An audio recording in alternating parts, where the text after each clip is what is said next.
I recently made a video on Pokemon abilities that are strictly better versions of others, which many of you seem to like. I got hundreds of comments either suggesting what abilities I missed, or how an ability I included is actually not strictly better because it does X, Y, and Z. There was a comment about almost every single ability I talked about, which really made me think that calling one ability strictly better than another might be an oversimplification. So in this video, I want to talk about the abilities I missed that are either strictly or mostly better than others.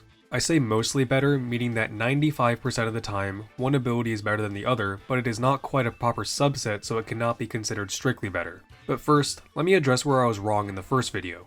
Many of you commented that the status condition preventing abilities are not necessarily worse than Purifying Salt, because it prevents you from using Rest, which you may want to do. Thus, I will say that these abilities do strictly less than Purifying Salt. Iron Fist can be better than Tough Claws if the user is holding the Punching Glove item, as it increases the power of punching moves and causes punching moves to not make contact, therefore not meeting the criteria for Tough Claws to increase attack power. Steadfast can be better in very specific situations where you don't want to be faster, like in Trick Room or when getting hit by a speed-dependent damaging move like Gyro Ball. Airlock and Cloud9 nullify the effects of weather when the user is on the field, while Terraform Zero removes all of the weather and terrain from the field once per battle, so it is not necessarily better. And by far the most commented correction was that Poison Touch causes regular poison, which does more damage the first turn a Pokemon is poisoned compared to bad poison, so Toxic Chain is not always better. Now, let me tell you where you were wrong and I was right. While Toxic Boost does affect physical move power, and Guts does affect the physical attack stat, this distinction does not matter at all in the damage calculation, because of the commutative property, and the fact that these two numbers will have the same denominator of the opponent's defense stat. Giving a 50% boost to either of these categories will do the exact same thing. I also tested to see if this affects foul play damage using Showdown's damage calculator, and it does not. Same thing goes for Steelworker and Steely Spirit, since even though Steelworker affects the attack or special attack stat, and Steely Spirit affects the power of Steel type moves, this does not matter for the damage calculation. By far the most commented thing that was wrong is that Scrappy should be a subset of Mind's Eye. If this was before Generation 8, you would be correct. But after that, Scrappy also prevents the user from getting its attack drop from Intimidate, a property that Mind's Eye does not have. And overall, I saw some comments talking about how good abilities are often balanced out by the fact that they have limited distribution to one evolutionary line, a legendary, or a Pokemon with bad stats, which is true, but that's not a property of the ability. What I'm trying to say is that I will be looking at how these abilities function in a vacuum, not taking into account what Pokemon get these abilities. I'm doing this for a couple reasons. First, if you're considering the context of these abilities, you'd have to factor in distribution of the Pokemon that get the abilities, as well as their base stats, typing, and move pool, making it way too complicated to compare. Also, in Pokemon, it's a very real possibility that new Pokemon will get access to a previously limited ability, or existing Pokemon will have their abilities changed, like with Shiftry or Empoleon. There's also moves that can change abilities in battle, like Skill Swap and Entrainment. Thus, the judging in a vacuum approach feels the most appropriate for this kind of video. I would also like to add that I would not be considering any effects these abilities have outside of battle, as almost all of those effects were removed in Scarlet and Violet. With all that being said, let's first talk about the abilities I missed that are strictly better than others. Filter and Solid Rock are both abilities that reduce the multiplier of super effective damage from 2 times damage to 1.5 times damage. These are both strictly worse than Prism Armor, which does the same thing but also has the added benefit of not being able to get ignored. Multiscale is an ability that halves the damage the user receives from an attack if they're at full health. This is strictly worse than Shadow Shield, which does the same thing but also has the added benefit of not being able to get ignored. Immunity is an ability I mentioned in the previous video that prevents the user from getting poisoned. This is strictly worse than Pastel Veil, which does the same thing but also protects the user's allies from getting poisoned. Vital Spirit and Insomnia are both abilities I mentioned in the previous video that prevent the user from being put to sleep. These are both strictly worse than Sweet Veil, which does the same thing but also protects the user's allies from getting put to sleep, similar to the last entry.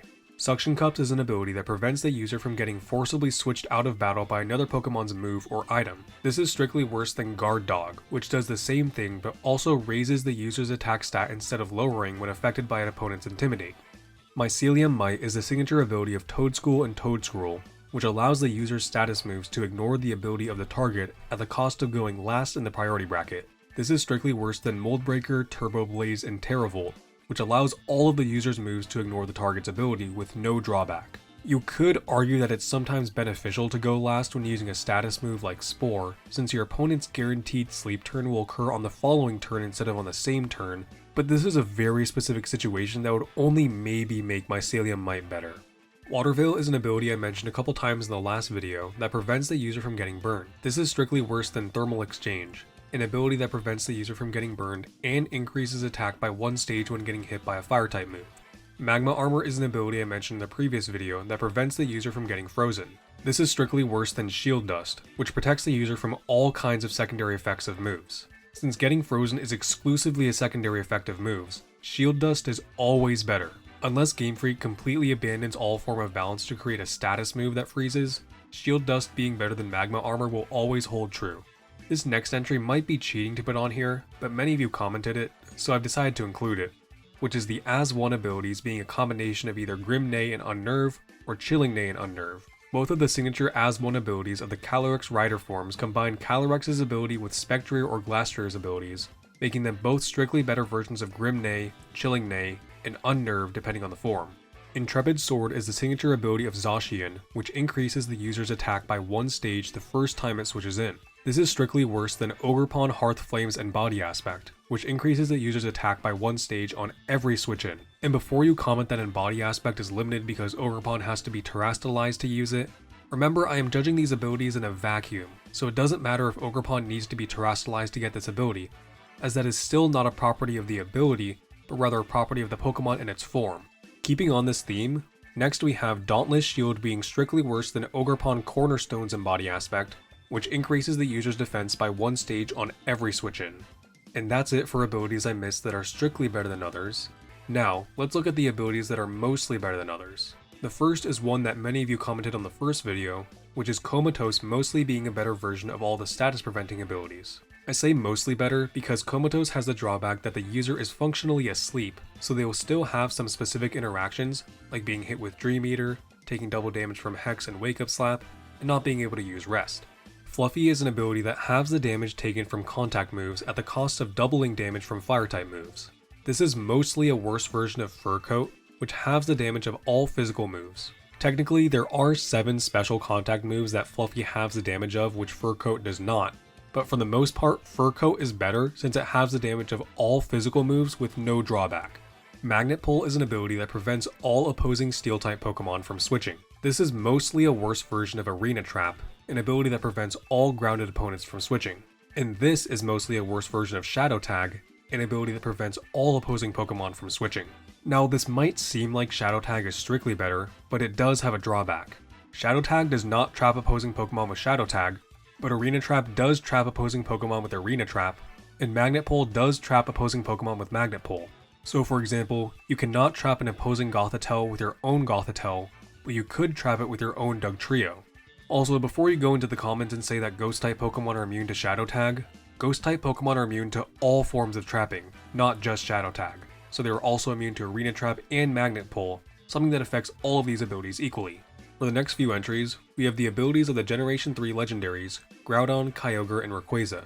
Once they complete either their Primal Reversion or Mega Evolution, they get powered up versions of their existing abilities that are mostly better than their previous abilities, but not strictly better, and here's why. Drought causes Harsh Sunlight upon entry for 5 turns or 8 turns if the user is holding the Heat Rock. This is mostly a worse version of Desolate Land, which also sets up Harsh Sunlight upon entry, but has the added effect of nullifying any water-type attacking moves, and not being able to get replaced unless it's another super weather setting ability.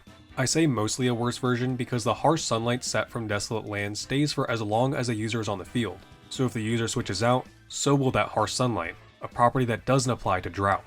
This same thing applies for Drizzle and Primordial Sea, just nullifying fire-type attacking moves instead of water. For Rayquaza, it normally gets Airlock, which nullifies the effects of weather, and gets Delta Stream when Mega Evolved. Delta Stream sets a unique weather condition called Strong Winds, which overrides any current weather condition, including one set from Desolate Land and Primordial Sea, and in addition, neutralizes all flying type weaknesses. This also affects your opponent though, which you may not want to do. Heat Proof is an ability that halves the damage of fire type moves. This is mostly a worse version of Thick Fat, which halves the damage of fire and ice type moves. I say mostly better because Heat Proof actually has another effect that Thick Fat doesn't, which is halving the damage from burns from 1/16th to 1/32nd. Clear Body and White Smoke are both abilities that prevent the user's stats from getting lowered. These are both mostly worse than Mirror Armor, which also prevents the user's stats from getting lowered and also bounces back those stat drops to the opponent. I say mostly worse since there are times when you wouldn't want to lower your opponent's stats, like if they have Defiant or Competitive, abilities that benefit from receiving stat drops. Wonderskin is an ability that forces status moves used by an opponent to have 50% accuracy when targeting the user, regardless of their original accuracy. This is mostly a worse version of Good as Gold, the signature ability of Golden Go, which makes the user immune to all status moves.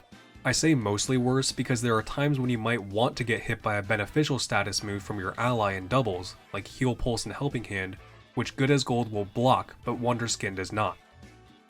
And those are all the abilities I found that are either strictly better or mostly better than others. Let me know if there's any abilities I missed, but before you do, make sure it wasn't one of the ones I already covered in part 1. Other than that, I really appreciate if you made it all the way to the end of this video, as it did take a while to make. Thanks for watching.